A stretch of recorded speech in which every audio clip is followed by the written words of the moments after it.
আমরা ওমরে ফারুকের ঘটনা জানি। তিনি যখন কোরআন শুনে অবাক হলেন, বিষ্ণু ইসলামকে ফলো করতেন যে উনি কি করে দেখে, কিভাবে কোরআন তেলাওয়াত করে এবং কি বলে। রাসূল ইসলাম তেলাওয়াত করছেন, ওমরে ফারুক পেছন থেকে শুনতেছেন। বিষ্ণু তেলাওয়াত করছেন, আল হাক্কাতু মাল হাক্কা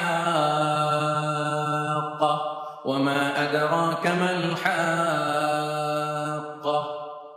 তেলাওয়াত করছেন আর অসাধারণ কণ্ঠে তেলাওয়াত চলছে, ওমরে ফারুক শুনতেছে। শুনতে শুনতে 41 নম্বর আয়াত পর্যন্ত যখন আসছে, বিষ্ণু তেলাওয়াত করে ওমরে ফারুক পেছন থেকে শুনে।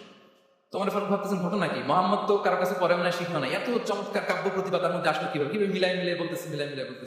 তখন বিষ্ণু তেলাওয়াত করছিলেন, ওমা হুয়া বিকাউলি শাইরিন কলিলাম মা তুমিনুন। এই আয়াতের অর্থ হচ্ছে এটা কোনো কবির কথা নয়, খুব অল্প সংখ্যক লোকই তোমরা ঈমান আনো। অবাক হলেন, ঘটনা কি, আমি যে এটা ভাবতেছি মোহাম্মদ বুঝলো কেন? বিষ্ণু তেলাওয়াত করতেছেন প্রাণবন্ত কণ্ঠে। তো মোহাম্মদ কি গণক হয়ে গেল নাকি? মানুষের ভেতরে কি চলে সে গণনা করে বলে দেয়, তা না হলে বুঝলো কি করে? সুবহানাল্লাহ। কোইন্সিডেন্টলি এর পরের আয়াতটাই ছিল ওয়ালা বিকাউলি কাহিরিন কলিলাম মা তাযাক্কারুন। না, এটা কোনো গণকের গণনা নয়, খুব অল্প সংখ্যক লোকই তোমরা উপদেশ গ্রহণ করো। সে তো অবাক, এটা কবিতাও না, এটা গণনাও না, এটা কি? পরের আয়াত ছিল তানজিলুম মির রাব্বিল আলামিন। এটা জগৎ সমূহের রব আল্লাহ তাআলার পক্ষ থেকে নাযিল হয়েছে। সুবহানাল্লাহ। আরেকটা ঝাঁকুনি খেলেন। এজন্য এই ঘটনাটাকে আমি এভাবে বলি যে সূরা হাক্কা দিয়ে আল্লাহ তাআলা ওমর ফারুকের হৃদয়ে একটা ধাক্কা মেরেছেন। ওই ধাক্কায় উনি কালিমা পড়ে মুসলমান হয়ে গিয়েছেন। তাহলে কোরআনের এই পাওয়ার আছে। কোরআন নানা উপমা দিয়ে, মাসাল দিয়ে আমাদের কাছে গাইডেন্স হাজির করে, যেন আমরা বুঝতে পারি। মাঝে মাঝে কনভারসেশন দিয়ে গাইডেন্স হাজির করে। আপনারা সাইয়েদনা ইব্রাহিম আলাইহিস সালামের ঘটনা জানেন। ওনাকে শিকল দিয়ে বেঁধে নমরুদের রয়্যাল প্যালেসে আনা হলো। নমরুদ বলল, ইব্রাহিম কাকে মানো? আল্লাহকে মানি। কোন আল্লাহ? রাব্বিয়াল্লাযী ইউহয়ী ওয়া ইউমীত। এমন রবকে মানি যে জীবন দেয়, মরণ দেয়। নমরুদ বলল, আমি তো এটা করি, আমার কাছে তো এটা, আমি জীবন দেয়, মৃত্যু দেয়। তুমি আবার আরেকজনকে কোথায় খুঁজে পেলা যে জীবন দেয়, মৃত্যু দেয়? তো জেলখানা থেকে ফাঁসির দণ্ডপ্রাপ্ত দুজন আসামিকে ডেকে আনা হলো। একজনকে বলা হলো শিরোচ্ছেদ করা হলো, আরেকজনকে বলা হলো শিরোচ্ছেদ করতে যাবে, বলে স্টপ, থামো, ওকে ছেড়ে দাও, ওকে আমি জীবন দিলাম। ইব্রাহিম দেখো, একজনকে জীবন দিলাম, একজনকে মৃত্যু দিলাম। ইব্রাহিম আলাইহিস সালাম বললেন, ফাইন্নাল্লাহা ইয়াতি বিশ-শামসি মিনাল মাশরিকি ফাআতি বিহা মিনাল মাগরিব ফাবুহিতাল্লাযী কাফার। নমরুদ, বুঝলাম একজনকে তুমি জীবন দিলা, মৃত্যু দিলা, এটা তুমি করতে পারো, জীবন দাও, মৃত্যু দাও, কিন্তু আল্লাহ তাআলা প্রতিদিন উষালগ্নে পূর্ব দিগন্ত থেকে সূর্য ওঠা, যে টপিকটা নিয়ে আমি কথা বলবো সেটা হচ্ছে the way Quran guides humanity. Quran যেভাবে আমাদেরকে পথ দেখায়, কোরআন যেভাবে আমাদেরকে ইনস্ট্রাকশন দেয়, কিভাবে কোরআন আমাদেরকে গাইড করে, এই টপিকটা নিয়ে কথা বলবো। তবে শুরুতেই কালামুল্লাহ মাজিদের একটা আয়াত তেলাওয়াত করেছে, যেখানে আল্লাহ তাআলা কোরআনের 4টি ফিচার একসাথে উল্লেখ করেছেন। আল্লাহ তাআলা কোরআনকে এই আয়াতে বলেছেন যে ওয়ানাযালনা আলাইকাল কিতাবা তিবয়ানান লিকুল্লি শাই। নবী হে, আমি আপনার কাছে কোরআনকে পাঠিয়েছি তিবিয়ান। তিবিয়ান মানে হচ্ছে clarification, explanation for all things, সবকিছুর ব্যাখ্যা। কোরআন হচ্ছে সবকিছুর সুস্পষ্ট ব্যাখ্যা, এবং এটা হচ্ছে হুদা। 2 নম্বর ফিচার হচ্ছে কোরআন হচ্ছে হুদা, গাইডেন্স, যেটা আপনাদের এই কনভেনশনের থিমের সাথে প্রাসঙ্গিক, কারণ এবারে কনভেনশনের থিম হচ্ছে আল কোরআন গাইডেন্স ফর হিউম্যানিটি। তো কোরআন 1 নম্বরে হচ্ছে ক্লারিফিকেশন বা এক্সপ্লেনেশন, তারপর কোরআন হচ্ছে গাইডেন্স, এরপর আল্লাহ বলেছেন রাহমা, মার্সি, এবং আয়াতের সবশেষে আল্লাহ বলেছেন যেটা হচ্ছে বুশরা লিল মুসলিমিন, glad tidings for the believers. তো এই 4টা ফিচারের মধ্যে আমি কোরআন যে হুদা, কোরআন যে গাইডেন্স, এটা নিয়ে কিছু আলোকপাত করবো ইনশাআল্লাহ বিইذنিল্লাহ। আমরা রমাদানের আয়াত সবাই জানি, সূরাতুল বাকারাতে রমাদান নিয়ে যে আয়াতটি এসেছে, ওই আয়াতে আল্লাহ তাআলা কোরআনকে গাইডেন্স বলেছেন, শাহরু রমাদানাল্লাযী উনজিলা ফীহিল কুরআন। তারপর কি? হুদাল লিন-নাস, গাইডেন্স ফর হিউম্যানিটি। এবং এই গাইডেন্সটা এটা সবার জন্য। অন্য আয়াতে আল্লাহ তাআলা বলছেন ইন হুয়া ইল্লা যিকরা লিল আলামিন। এই কোরআনটা হচ্ছে রিমাইন্ডার ফর হোল ওয়ার্ল্ড, গোটা বিশ্বের জন্য কোরআনটা হচ্ছে গাইডেন্স বা reminder, including jinnkind and mankind. যদি প্রথম আয়াতে আল্লাহ বলেছিলেন বুশরা লিল মুসলিমিন, কিন্তু এই আয়াতে আমরা দেখলাম যে এটা হচ্ছে যিকরা লিল আলামিন, গোটা বিশ্বের জন্য এটা রিমাইন্ডার, ম্যানকাইন্ডের জন্য রিমাইন্ডার, জিনকাইন্ডের জন্য রিমাইন্ডার। এবং জিনকাইন্ড, জিন জাতি এটা স্বীকার করেছে যে কোরআন মানুষকে পথ দেখায়, বিশ্ববাসীকে পথ দেখায়। তারা যখন তায়েফে বিষ্ণু ইসলামের কণ্ঠে সর্বপ্রথম তারা কোরআনিক রিসাইটেশন তারা শুনলো, তারা যেটা বলেছিল আল্লাহ তাআলা সরাসরি কোট করেছেন কোরআনে, সেটা তারা বলেছিল ইন্না সামি'না কুরআনান আজাবা ইয়াহদি ইলা রুশদি ফাআমান্না বিহি। Indeed, we have heard an amazing Quran and it guides to the right path. আমরা একটা অসাধারণ কোরআন শুনেছি এবং এটা ইয়াহদি ইলা রুশদ, গাইড করে, পথ দেখায় সঠিক রাস্তায়। আমরা বুঝতে পারলাম কোরআন হচ্ছে গাইডেন্স, আমাদেরকে পথ দেখায়। কোরআন গাইডেন্স হওয়ার সবচেয়ে বড় কারণ হচ্ছে কোরআন হচ্ছে ইনজিল ঈসা আলাইহিস সালামের উপর একবার নাযিল হয়েছে। জাবুর দাউদ আলাইহিস সালামের উপর একবার নাযিল হয়েছে। কোরআনও কি একবারে নাযিল হয়েছে? হ্যাঁ, একবারে নাযিল হয়েছে না। 23 বছরে 23 ইয়ার্স এর লং পিরিয়ড অফ টাইমে একটু একটু করে নাজমান নাজমান হাসবা হাওয়াইজিল বাশার, মানব জাতির প্রয়োজনের তাগিদে, তাই না, প্রেক্ষাপটের আলোকে নাজিল হয়েছে। প্রথম নাজিল হয়েছে মক্কায়, তারপরে মদিনায়, বিভিন্ন জায়গাতে। আপনারা জানেন যে কোরআনের প্রথম আয়াত নাজিল হয়েছে মসজিদুল হারাম থেকে 10 কিলোমিটার উত্তর পূর্ব দিকে জাবালে নূর আছে, একটা পাহাড়, 634 মিটার উঁচুতে একটা কেভ আছে, লরে হেরা। ওই হেরা গুহায় শুরু হলো কোরআনের এই নাজিল হওয়ার প্রক্রিয়া। এরপর রাসূল সাল্লাল্লাহু আলাইহি ওয়াসাল্লাম মক্কা থেকে মদিনায় গেলেন, সেখানেও নাজিল হতে লাগলো।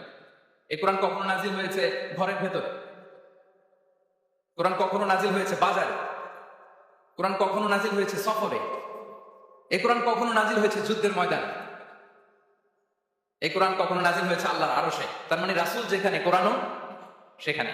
কতটা ইন্টারেক্টিভ কিতাব! রাসূল সাল্লাল্লাহু আলাইহি ওয়াসাল্লাম তার জীবনে, তার পরিবারে, তার সমাজে, রাষ্ট্র পরিচালনায় যেখানে তিনি সংকটের মুখোমুখি হয়েছেন, ঠিক তখনই সমাধান নিয়ে হাজির হয়েছে কোরআন। এজন্য এটা হচ্ছে the most interactive and relevant book to human being, সবচাইতে প্রাসঙ্গিক, জীবন ঘনিষ্ঠ একটা কিতাব। এবং এই কোরআনকে আল্লাহ তাআলা লাইট বলেছেন, আলো। ওয়া আনজালনা ইলাইকুম নূরাম মুবিনা, নবী হে, আপনার কাছে আমি লাইট পাঠিয়েছি। কোরআন এটা আলো, কারণ পথ দেখাতে হলে তো লাইট লাগবে। যেটা আপনাকে পথ দেখাবে, তার মধ্যে যদি আলো না থাকে, সে পথ দেখাতে পারবে নাকি? পারবে না। তো কোরআনকে আল্লাহ তাআলা লাইট বলেছেন। এবং কোরআন শুধু নিজেই লাইট নয়, শুধু নিজেই আলো নয়, সে আলোর দিকে নিয়ে যায়। আল্লাহু আকবার।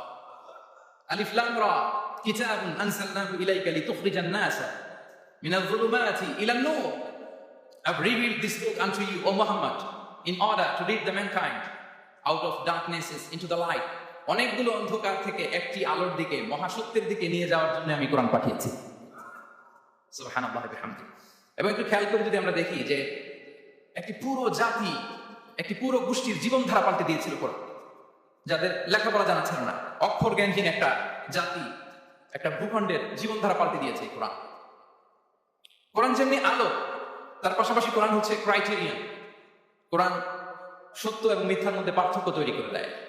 আপনি কোরআনের লেন্স দিয়ে যদি এই বিশ্বকে পরখ করতে চান, কোরআনের লেন্স দিয়ে যদি এই পৃথিবীকে আপনি পরখ করেন, তাহলে দেখবেন যে কোনটা সত্য কোনটা মিথ্যা আপনার সাথে, আপনার কাছে এটা সুস্পষ্ট হয়ে যাচ্ছে, ঠিক কি না? আল্লাহ তাআলা বলছেন, তাবারাকাল্লাযী নাযালা আল-ফুরকানা আলা আবদিহি লিয়াকুনা লিল আলামিনা নাযীরা। ফুরকান বলেছেন আল্লাহ তাআলা কোরআনকে এখানে। The criterion, it differentiates between right and wrong. Quran পড়লে আপনি বুঝতে পারবেন কোনটা সত্য কোনটা মিথ্যা। এবং সবচাইতে মজার ব্যাপার হচ্ছে, কোরআন হচ্ছে একটা টাইমলেস মিরাকেল। টাইমলেস মিরাকেল, চিরন্তন মুজিজা। এটার কোনো লয় নাই, ক্ষয় নাই। আল্লাহ তাআলার যেমনি লয় নাই, ক্ষয় নাই, কোরআনেরও লয় নাই, ক্ষয় নাই। কারণ কোরআন কিন্তু আল্লাহর ক্রিয়েশন নয়, আল্লাহর সৃষ্টি নয়, এটা কিন্তু আল্লাহর সিফাত। আপনারা জানেন তো এটা? কোরআন কিন্তু আল্লাহর সিফাত। আল্লাহরও ক্ষয় নাই, কোরআনেরও ক্ষয় নাই। এবং অন্যান্য নবীদেরকে যে কিতাব দেওয়া হয়েছে, সেটা তাদের হেদায়েতের জন্য। আর সেই কিতাবকে তারা পরিবর্তন করে ফেলেছে।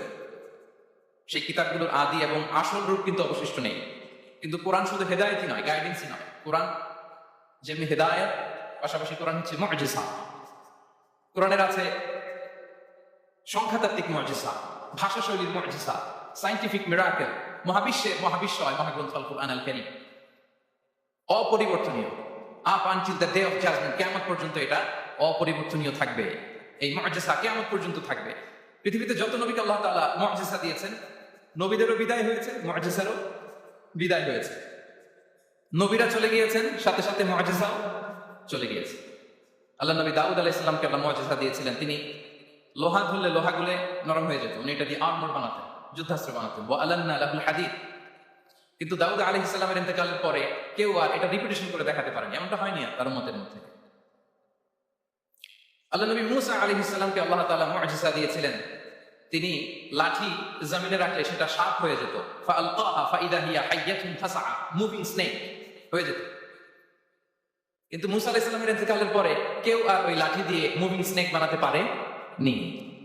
বনী ইসরাঈলের কাছে কিন্তু ওই লাঠিটা ছিল, আপনারা জানেন? বনী ইসরাঈলের কাছে একটা তাবুত ছিল, উডেন বক্স। ওটার মধ্যে বাকিয়াতুম মিম্মা তারাকা আল মূসা ওয়া আল হারুন, মূসা আলাইহিস সালামের ব্যবহৃত পাগড়ি, জুব্বা আর ওই লাঠি, হারুন আলাইহিস সালামের পাগড়ি, জুব্বা, এগুলো ছিল। তার মানে মুসা আলাইহিস সালামের ইন্তেকালের পরে যে লাঠি দিয়ে মুসা আলাইহিস সালাম সাপ বানাতেন ওই লাঠি ছিল, কিন্তু সেই লাঠি দিয়ে আর কেউ কোনোদিন সাপ বানিয়ে দেখাতে পারে নি। আল্লাহ নবী ঈসা আলাইহিস সালামকে আল্লাহ তাআলা আরো মাইন্ড ব্লোয়িং মুজিজা দিয়েছিলেন, ওয়া উবরিউল আকমাহা ওয়াল আবরাসা ওয়া উহিল মাউতা বিইذنিল্লাহ। শ্বেত রোগী ধবল রোগীর গায়ে হাত বুলিয়ে দিলে রোগ ভালো হয়ে যেত। অন্ধ ব্যক্তির চোখে টাচ করে দিলে সে দৃষ্টিশক্তি ফিরে পেত। মৃত ব্যক্তিকে আল্লাহ নবী ঈসা আলাইহিস সালাম কুম বিইذনিল্লাহ বলার সাথে সাথে মৃত ব্যক্তি জীবিত হয়ে যেত। কিন্তু এই নবী আলাইহিস সালামদের বিদায় যখন ঘটেছে সাথে সাথে তাদের মুজিজারও বিদায় হয়েছে। কিন্তু বিশ্বনবী সাল্লাল্লাহু আলাইহি ওয়াসাল্লামের উপর নাজিল হওয়া এই মহাবিশ্বের মহাবিশ্বয় মহাগ্রন্থ আল কোরআন, আল্লাহ নবী ইন্তেকাল করেছেন, তিনি আমাদের থেকে বিদায় নিয়েছেন, কিন্তু কোরআন কি বিদায় নিয়েছে? আওয়াজ করে সবাই বলতে হবে, কোরআন কি বিদায় নিয়েছে? কিয়ামত পর্যন্ত থাকবে। বিশ্বনবী সাল্লাল্লাহু আলাইহি ওয়াসাল্লাম একটা আয়াত যেভাবে পড়তেন আমরা ঠিক হুবহু ওইভাবে পড়ি। বিশ্বনবী সাল্লাল্লাহু আলাইহি ওয়াসাল্লাম একটা শব্দ ১৫০০ বছর আগে যেভাবে উচ্চারণ করতেন আমরা ঠিক ওইভাবে করি। এখানে অনেক কারীরা সুন্দর কণ্ঠে কোরআন তেলাওয়াত করেছে না? বিষ্ণু ইসলাম যেমনটা করেছেন তারাও ঠিক তেমনটা করেছে। বিষ্ণুনবী যে অক্ষরের উপর জবর দিয়ে পড়েছেন আমরা জবর দিয়ে পড়ি, জেড দিয়ে পড়েছেন জেড দিয়ে পড়ি। কিয়ামত পর্যন্ত অবিকৃত অবস্থায় কোরআনটা থাকবে। তাই কোরআনটা হচ্ছে টাইমলেস মিরাকেল, চিরন্তন মুজিজা। নাও দ্য কোশ্চেন অ্যারাইজেস, কেন আমাদের এই কোরআন দরকার? একটু ফিলোসফিক্যাল কথাবার্তা বলবো যে এই রেভেলেশনের দরকার কি, কেন আমাদের লাগবে এই কোরআন? কোরআন ছাড়া কি পৃথিবীর সব সমস্যার সমাধান হাজির করা সম্ভব না? এই পৃথিবীর সায়েন্টিস্টরা, ফিলোসোফাররা, জ্ঞানী ব্যক্তিরা অনেক সমস্যার সমাধান করেছে, কিন্তু সব সমস্যার সমাধান হাজির করতে পারে নি। এজন্য আল্লাহ তাআলা যুগে যুগে নবীদের মাধ্যমে আসমানি কিতাব পাঠিয়েছেন, গাইডেন্স পাঠিয়েছেন, রেভেলেশন পাঠিয়েছেন। এবং আল্লাহ তাআলার পাঠানো যত রেভেলেশন গাইডেন্স পৃথিবীতে এসেছে সেগুলো সবচেয়ে লেটেস্ট ভার্সন হচ্ছে কোরআন। সবচেয়ে লেটেস্ট ভার্সন হচ্ছে কোরআন। আচ্ছা, আমরা যদি একটু খুঁজে দেখি যে কোরআন ছাড়া আমরা কি বুঝতে পারতাম না, আমরা যদি একটু প্রশ্ন করি, কোরআন ছাড়া যেটা আমরা বুঝতে পারতাম না সেটা হচ্ছে ওয়াননেস অফ গড, স্রষ্টা যে একজন, এটা আমরা বুঝতে পারতাম না, ক্লিয়ারলি বুঝতে পারতাম না। কেউ হয়তো ভাবতাম 2 জন 3 জন। আর যারা বুঝতে পারতো যে না, এই মহাবিশ্বের একজন নিয়ন্ত্রক থাকতে হবে, একজন কন্ট্রোলার থাকতে হবে, তারাও ওই গডের ফিচার কি, পরিচয় কি, ইন ডিটেইল তারা বুঝতে পারতো না। দেখেন, এত রেভেলেশন, এত আসমানি কিতাব আসার পরে এখনো অনেক মানুষ সূর্যের পূজা করে, চন্দ্রের পূজা করে, আগুনের পূজা করে না? কথা বলেন, করে না? করে। সূর্যকে পূজা করার অনেক রিজন ছিল। আমি ভেবে দেখেছি যে সূর্যকে মানুষ কেন পূজা করতেন। কারণ বাহ্যিক দৃষ্টিতে সূর্যই সবচেয়ে শক্তিশালী। সূর্যের চেয়ে শক্তিশালী কিছু আর পৃথিবীতে দেখা যায় না। আর সূর্যের আলো ছাড়া পৃথিবীতে কেউ বাঁচেও না। মানুষের যে হার্ট অ্যাটাক করে, স্ট্রোক করে, বা আমাদের মুরব্বীদের অনেকের যে পায়ে ব্যথা, কোমরে ব্যথা, এটা কিন্তু রাতে বেশি হয়, জানেন? রাতের সাথে রোগের একটা সম্পর্ক আছে, কারণ রাতের বেলা সূর্যের আলো নাই, ফলে মানুষ অসুস্থ হয় বেশি। এই কারণে প্রাচীন কাল থেকে মানুষ সূর্যের পূজা করত। আল্লাহ নবী ইব্রাহিম আলাইহিস সালাম উনি প্রথমে ভেবেছিলেন তারাই কি আমার রব, চাঁদই কি আমার রব, সূর্যই কি আমার রব। ভাবতে ভাবতে তিনি মহাসত্যের সন্ধান পেয়েছেন। তো এটা আমরা উদ্ধার করতে পারতাম না যে আসলে আমাদের স্রষ্টাকে। আর আমাদের মধ্যে যারা চিন্তাশীল তারা হয়তো আমরা ভেবে একটা কুল কিনারা করতে পারতাম যে না, একজন স্রষ্টা থাকতেই হয়, না থাকলে কেমন করে হয়, কেউ না কেউ আছে। কিন্তু তিনি যে ক্ষমাশীল, অনেক পাপ করে ক্ষমা চাই যে তিনি ক্ষমা করে দেয়, এটা আমাদের জানা থাকতো না, ঠিক কিনা? তিনি যে মহাজ্ঞানী, মনে মনেও যেটা ভাবি এটাও উনি ধরে ফেলেন, এটা আমরা বুঝতাম না। 99টা সুন্দর সুন্দর নাম দিয়ে আল্লাহ তাআলা তার পরিচয় দিয়েছেন, এত ডিটেইল, এত নিখুঁত, এত জোরালো ভাবে। ওয়াননেস অফ গডের যে কনসেপ্ট, এটা রেভেলেশন না আসলে, কোরআনিক গাইডেন্স না আসলে আমরা বুঝতে পারতাম না। আর আমরা কি বুঝতে পারতাম না? আমাদের এই পৃথিবীতে আসার কারণ কি, আমাদের পারপাস অফ লাইফ কি, এটা আমরা উদ্ধার করতে পারতাম না। ভবঘুরের মতো ঘুরে বেড়াতাম, খেতাম, কাজ করতাম, পৃথিবী আবাদ করতাম, ডেভেলপমেন্ট হতো, উন্নতি হতো, কিন্তু আসলে পারপাস অফ লাইফ কি এটা আমরা উদ্ধার করতে পারতাম না। কোরআন এটা আমাদেরকে ক্লিয়ার করেছে, ওমা খালাকাতুল জিন্না ওয়াল ইনসা ইল্লা লিয়াবুদুন। আমাদের পারপাস অফ লাইফ হচ্ছে slavery. We all are the slave of আল্লাহ। দাসত্বের জন্য আমরা তৈরি হয়েছি। আর most interestingly, life after death, এটার ব্যাপারে আমাদের ক্লিয়ার কাট কোনো ধারণা থাকতো না। এই যে আমরা এখন বাই সিকোয়েন্স জানি যে আমরা মারা যাব, এরপরে কবরে রাজা, এরপরে আল্লাহর সুপ্রিম কোর্টের কাঠ গড়ায় আমাদেরকে দাঁড়াতে হবে, এরপরে হয় জান্নাত নয় জাহান্নাম, এবং সেটা আজীবন চিরকালের জন্য। In detail life after death সম্পর্কে আমাদের নিজেরা চিন্তা, গবেষণা, রিসার্চ করে কি এটা জানা সম্ভব ছিল? বলেন, কথা বলেন, কথা বলেন। জানা সম্ভব ছিল না। কোরআন মৃত্যুর পরের জীবনকে নিশ্চিত করেছে। এবং এই যে লাইফ আফটার ডেথ, মৃত্যুর পরের জীবন আসলে আমাদেরকে হোপফুল করে, আশাবাদী করে। কারণ আমরা বিশ্বাস করি আমাদের হারানোর কিছু নাই। আমরা যদি কাউকে হারাই, সাময়িক কষ্ট পাই, কিন্তু আমরা জানি আমাদের আবার দেখা হবে। এই যে আমরা কিছুদিন আগে আমাদের প্রিয় আল্লামাকে হারিয়েছি, ঠিক কিনা? কিন্তু আমরা এই ভেবে বুকে আশা বেঁধে রাখি যে আমরা এই দুনিয়াতে তাকে মিস করেছি, কিয়ামতের ময়দানে আল্লাহর জান্নাতে এই কোরআনের বুলবুলির কণ্ঠে আমরা আবার কোরআন শুনতে পাবো। সাময়িক বিচ্ছেদের কিছু তো নাই। আমার আব্বাকে হারিয়েছি, আম্মাকে হারিয়েছি, বন্ধুকে হারিয়েছি, টিচারকে হারিয়েছি, আমি পাবো, তাদেরকে পাবো, হারাচ্ছি না। এই বিচ্ছেদ সাময়িক। এবং আখিরাত আসলে থাকতেই হবে। অন্যান্য অনেক ধর্ম আখিরাতের ব্যাপারে বলে, কিন্তু ইসলামের মতো এত ইন ডিটেইল নিখুঁত ভাবে বলতে পারে। পুনর্জন্মবাদের কথা আপনারা শুনেছেন, ভালো করলে ভালো হয়ে আবার আরেক জন্মে আসবে, খারাপ করলে কুকুর হয়ে জন্মাবো, হ্যাঁ, বিড়াল হয়ে জন্মাবো, এরকম কথা অনেক ধর্ম বলে। কিন্তু ইসলাম এত সুন্দরভাবে দ্য কনসেপ্ট অফ আখিরা আমাদের সামনে হাজির করেছে। আল্লাহু আকবার। এটা হিউম্যান ব্রেইন দিয়ে ওই ব্যাপারে আমাদের কোনো কিছুই জানার সুযোগ ছিল যদি আল্লাহ তাআলা কোরআনিক গাইডেন্স না পাঠাতেন। এবং আখিরাত আসলে থাকতেই হবে। ইফ দেয়ার ইজ নো আখিরা, then this worldly life would be a joke. আখিরা না থাকলে তো এটা একটা joke, it's a fun, it's a rubbish thing. আখিরা থাকতেই হবে। কারণ অনেক কিছু পৃথিবীতে সেটেল হয়নি, সেটেল হয় না। আপনাকে মেরেছে, কাউকে হত্যা করেছে, কাউকে গুম করেছে, পৃথিবীর কেউ জানে নাই, এটা সেটেলমেন্ট হওয়া লাগবে না? কথা বলেন না কেন? There are plenty of issues are abandoned, unsettled. অনেক ইস্যু আছে, সেটেল হয় নাই, এগুলো সেটেল হবে। কোরাই গন্ডায় হিসেব চাওয়া হবে, যত ঋণ সেদিন আদায় করা হবে। চিল্লায় বলেন ঠিক কিনা? এজন্য আখিরাত লাগবে। এবং আখিরাত যদি না থাকে, এই পৃথিবীতে আমরা কোন বিচার কার্যক্রম পরিচালনা করলেও ওইটা ইনসাফপূর্ণ হওয়া সম্ভব না। কোন বিচার ইনসাফপূর্ণ হতে পারে না যদি আখিরাত না থাকে। ফর এন এক্সাম্পল, খেয়াল করে উত্তর দিবেন। একজন মানুষ 10 জনকে হত্যা করলো। কয়জনকে? সবাই বলুন কয়জনকে? এখন তার বিচার করা হচ্ছে, বিচারের রায় আসলো ডেথ পেনাল্টি, মৃত্যুদণ্ড। কিন্তু তাকে কয়টা মৃত্যু সাথ দেওয়া যাবে বলেন? হ্যাঁ, কয়টা? উনি মারছিল কয়টা? তো হয়েছে এটা, ও 10 জনের মারছে, 10টা প্রাণ হত্যার কষ্ট 10 জনকে দিল, কিন্তু ডেথ পেনাল্টিতে ওকে দেখা গেল কয়টা কষ্ট? আখিরাত লাগবে না? কথা বলেন না কেন লাগবে না? ওই দিন সব হিসাব হবে, ঠিক কিনা? প্রিয় ভাইরা, কোরআন আমাদেরকে এই গাইডেন্স দিয়েছে, আমাদের জানিয়েছে যে there is a life after death. আসল জীবন ওইটা যেটা মৃত্যুর পরে হয়। ওই জীবনের পরে আর কোনো মৃত্যু নাই, এজন্য সেটাই আসল জীবন। আমি অনেক নন মুসলিমের সাথে কথা বলেছি, অথবা আগে প্র্যাকটিসিং ছিল না, এরকম অনেকের সাথে কথা বলেছি। তারা যখন কোরআন পড়ে তারা বলে যে এটা আবার কেমন বই, এটার স্টাইলটা একটু অন্যরকম, কোনো বইয়ের সাথে মিলে না। কেমন? তো তারা বলে যে হঠাৎ এটা আল্লাহর প্রশংসা শোনায়, এরপরে হঠাৎ করে আখিরাতের কথা বলে, আবার হিস্ট্রি বলে, আবার বলে এটা করো না, আবার ধমক দেয়। এটা আবার কেমন বই? as if it has the authoritarian power. এটার কেমন যেন একটা পাওয়ার আছে, এটা ধমক দিতে পারে। সুবহানাল্লাহ পড়বেন না? মাঝে মাঝে কিন্তু এই ঝাঁকুনির দরকার হয়, ধমক দিতে হয়। এই যে আপনি এবারের হজে একজন ক্রিশ্চিয়ান ক্লারিক সাউথ আফ্রিকার ইব্রাহিম রিচমন্ডের নাম শুনেছেন না? উনি স্বপ্নে দেখেছে 2টা সাদা জামা পরো, আবার সাদা জামা পরো, এরপর ধমক দেয় সাদা জামা পরো। এই ঝাঁকুনিতে সম্বিত ফিরে পেয়েছে। তো কোরআন মানুষকে এরকম ঝাঁকুনি দেয়, নাড়া দেয়। কোরআনের এই ক্ষমতা আছে, কোরআন ঘুমন্ত বিবেককে জাগিয়ে তোলে। আমরা ওমরে ফারুকের ঘটনা জানি। তিনি যখন কোরআন শুনে অবাক হলেন, বিশ্বনবী সাল্লাল্লাহু আলাইহি ওয়াসাল্লামকে ফলো করতেন যে উনি কি করে দেখে, কিভাবে কোরআন তেলাওয়াত করে এবং কি বলে। রাসূল সাল্লাল্লাহু আলাইহি ওয়াসাল্লাম তেলাওয়াত করছেন, ওমরে ফারুক পেছন থেকে শুনতেছেন। বিশ্বনবী তেলাওয়াত করছেন আল হাক্কাতু মাল হাক্কা ওয়া মা আদরাকা মাল হাক্কা।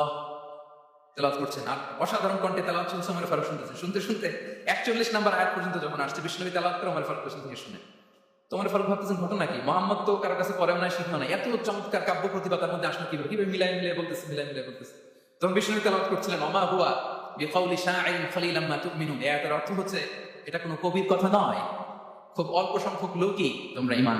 অবাক হলেন, ঘটনা কি? আমি যে এটা ভাবতেছি মুহাম্মদ বুঝলো কেন? বিশ্বনবী তো তেলাওয়াত করতেছেন প্রাণবন্ত কণ্ঠে। তো মুহাম্মদ কি গণক হয়ে গেল নাকি? মানুষের ভেতরে কি চলে সে গণনা করে বলে দেয়, তা না হলে বুঝলো কি করে? সুবহানাল্লাহ। কোইন্সিডেন্টলি এর পরের আয়াতটাই ছিল ওয়ালা বিকাউলি কাহিনিন খলিলাম মা তাযাক্কারুন। না, এটা কোনো গণকের গণনা নয়, খুব অল্প সংখ্যক লোকই তোমরা উপদেশ গ্রহণ করো। সে তো অবাক, এটা কবিতাও না, এটা গণনাও না, এটা কি? পরের আয়াত ছিল তানজিলুন মির রাব্বিল আলামিন। এটা জগৎ সমূহের রব আল্লাহ তাআলার পক্ষ থেকে নাযিল হয়েছে। সুবহানাল্লাহ। আর একটা ঝাঁকুনি খেলেন। এজন্য এই ঘটনাটাকে আমি এভাবে বলি যে সূরা হাক্কা দিয়ে আল্লাহ তাআলা ওমর ফারুকের হৃদয়ে একটা ধাক্কা মেরেছেন। ওই ধাক্কায় উনি কালিমা পড়ে মুসলমান হয়ে গিয়েছেন। তাহলে কোরআনের এই পাওয়ার আছে। কোরআন নানা উপমা দিয়ে, মাসাল দিয়ে আমাদের কাছে গাইডেন্স হাজির করে, যেন আমরা বুঝতে পারি। মাঝে মাঝে কনভারসেশন দিয়ে গাইডেন্স হাজির করে। আপনারা সাইয়েদনা ইব্রাহিম আলাইহিস সালামের ঘটনা জানেন। ওনাকে শিকল দিয়ে বেঁধে নমরুদের রয়্যাল প্যালেসে আনা হলো। নমরুদ বলল, ইব্রাহিম কাকে মানো? আল্লাহকে মানো। কোন আল্লাহ? রব্বি আল্লাযী ইউহয়ী ওয়া ইউমীত, এমন রবকে মানি যে জীবন দেয় মরণ দেয়। নমরুদ বলে, আমি তো এটা করি, আমার কাছে তো এটা, আমি জীবন দেয় মৃত্যু দেয়, তুমি আবার আরেকজনকে কোথায় খুঁজে পেলা যে জীবন দেয় মৃত্যু দেয়? তো জেলখানা থেকে ফাঁসির দণ্ডপ্রাপ্ত দুজন আসামিকে ডেকে আনা হলো। একজনকে বলা হলো শিরচ্ছেদ করাবো, আরেকজনকে বলা হলো শিরচ্ছেদ করতে যাবে, বলে স্টপ, থামো, ওকে ছেড়ে দাও, ওকে আমি জীবন দিলাম। ইব্রাহিম দেখ, একজনকে জীবন দিলাম, একজনকে মৃত্যু দিলাম। ইব্রাহিম আলাইহিস সালাম বললেন, ফাইন্নাল্লাহা ইয়াতি বিশ-শামসি মিনাল মাশরিকি ফাআতি বিহা মিনাল মাগরিব।